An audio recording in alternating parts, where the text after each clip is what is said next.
सेनापति मंगल हुए परम उच्च। प्रिय दर्शकों, नवग्रहों में सेनापति मंगल जो ऊर्जा के स्रोत हैं, पराक्रम के कारक हैं, साहस के कारक हैं, क्षमता के कारक हैं, रक्त के कारक हैं, भाई के कारक हैं, वाद विवाद लड़ाई झगड़े के कारक भी मंगल है, सैन्य क्षमताओं के कारक मंगल हैं, खेल कूद के कारक मंगल हैं।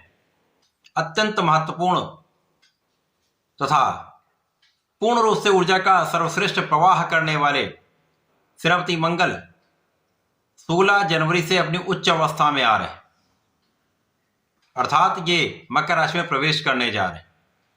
मंगल का ये राशि परिवर्तन अत्यंत महत्वपूर्ण हो रहा है क्योंकि इस परिवर्तन से मंगल एक महाराजयोग में जाने वाले हैं जो निश्चित रूप से समस्त राशि के जातकों को प्रभावित भी करेंगे तथा कुछ विशिष्ट तथा बड़े लाभ की प्राप्ति निश्चित ही कराएंगे। जय श्री गणेश। नमस्कार, मैं आचार्य संजय द्विवेदी। मेरे समस्त प्रबुद्ध दर्शकों का मेरे चैनल पर हार्दिक स्वागत है।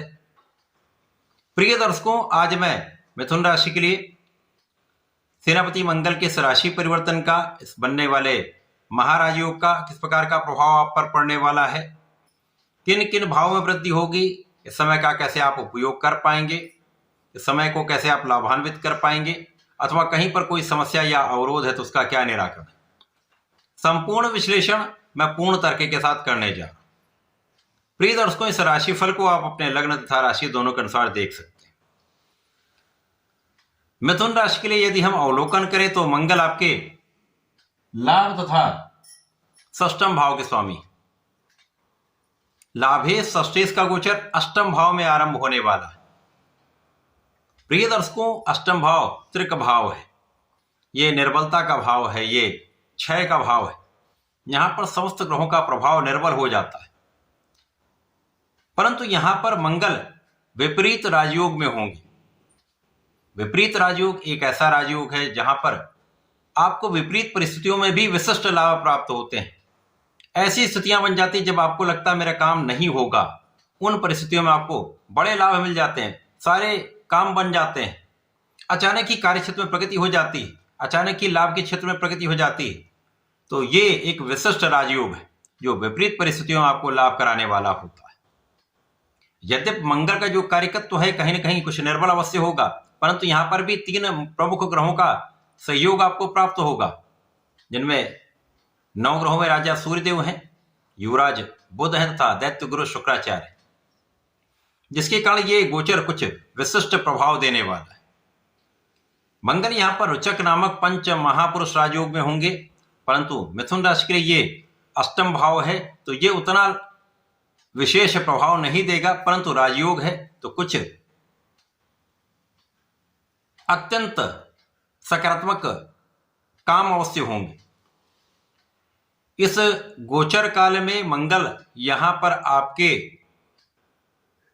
लाभ में वृद्धि अवश्य करेंगे। लाभ में वृद्धि कहां से हो सकती है? विशेष रूप से जो जातक नौकरी कर रहे हैं उनके लिए अचानक लाभ की स्थिति बनेगी, या वे जातक जो नौकरी के लिए प्रयास कर रहे हैं, अभी तक काम नहीं बन पा रहा था, किन्हीं कारणों से चीजें बन नहीं पा रही थी, अब वो काम आपका बन जाएगा और नौकरी की प्राप्ति भी होगी, एक अच्छा अवसर भी आपको प्राप्त हो सकता है।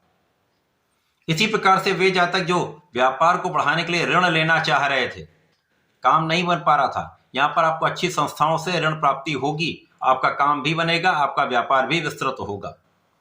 इसी प्रकार से इस समय में रोगों की संभावना कम से कम होगी। जो जातक नौकरी के लिए प्रयास कर रहे हैं, नए अवसर की प्राप्ति चाहते हैं, उनको भी यहां पर एक अच्छा अवसर मिल सकता है, नई अपॉर्चुनिटी यहां पर प्राप्त हो सकती है। इसी प्रकार से जो लोग कला क्षेत्र में हैं, वाणी से संबंधित कार्यों में हैं, एनालिसिस के कार्य में हैं, आंकड़ों के क्षेत्र में हैं, तो यहां पर विशेष लाभ की प्राप्ति अवश्य होगी। जो लोग सरकारी सेवाओं में हैं, यदि वहां पर कोई कार्य आपका अवरुद्ध हो रहा था, किसी कारण से काम नहीं बन पा रहे थे, यहां पर कुछ अचानक ऐसा परिवर्तन होगा जो आपके काम में सकारात्मकता आ जाए, आपका काम यहां पर बनने वाला।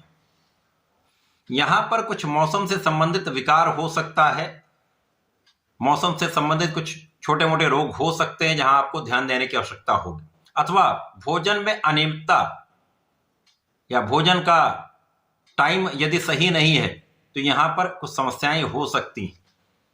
इसी प्रकार से रक्त से संबंधित अथवा हार्मोन से संबंधित कुछ समस्याओं का होना हो सकता है, ध्यान देने की आवश्यकता होगी। यहां पर बड़ी समस्या का कोई योग नहीं, परंतु इस समय में अचानक धन प्राप्ति का योग अवश्य बन रहा है, धन वृद्धि का अचानक योग अवश्य बन रहा है। कहीं से भी ऐसी स्थिति बन रही है जब आपके पारिवारिक संपत्ति से, पिता के सहयोग से, पुरानी संपत्ति से कुछ धन लाभ आपको हो सकता है, या कोई ऐसी संपत्ति थी जिसका काम अभी तक नहीं बन पा रहा था, वो संपत्ति आप बेचकर अच्छा धन लाभ प्राप्त कर सकते हैं। तो कहीं ना कहीं तो धन प्राप्ति का यहां पर योग बन रहा है। यहां पर आपकी वाणी अच्छी रहने वाली, वाणी से आप लाभ तो अवश्य लेंगे, परंतु वाणी पर नियंत्रण भी अत्यंत आवश्यक है। विशेष रूप से परिवार के मध्य में आपको बहुत सोच विचार कर बात करनी चाहिए, क्योंकि वाणी की कठोरता कहीं ना कहीं समस्या उत्पन्न कर सकती है। यहां पर आपका आत्मविश्वास अच्छा रहेगा, लेकिन कहीं ना कहीं कुछ परिस्थितियां ऐसी बन सकती हैं जब आपका कुछ मन तनावग्रस्त हो सकता है। तो यहां पर अपने मनोबल को श्रेष्ठ रखना है, अपने प्रयासों में वृद्धि करनी है, तो अपने कार्य पर फोकस करना है। इस समय में अचानक ही कुछ ऐसे आपके जीवन में परिवर्तन होंगे जिनके कारण कुछ सुख वृद्धि हो सकती है, आपके सुख संसाधन बढ़ सकते हैं। इस समय भूमि भवन से आपको लाभ मिल सकता है। यद्यपि इस समय सुखों के होते हुए भी आप सुखों का उतना उपभोग नहीं कर पाएंगे, किसी न किसी कारण से हो सकता है कि आप उतना सुखों का उपभोग ना कर पाए, लेकिन सुख संसाधन बढ़ने के योग अवश्य बन रहे हैं। विशेष रूप से यहां पर माता के सुखों में वृद्धि हो रही है, यहां पर माता पिता का आशीर्वाद आपको प्राप्त होता दिख रहा है। इस समय जो लोग जनता से संबंधित कार्यों में हैं, वहां पर आपको बहुत विशेष रूप से ध्यान देना चाहिए। जो लोग राजनीति में हैं, उनको विशेष ध्यान देना चाहिए।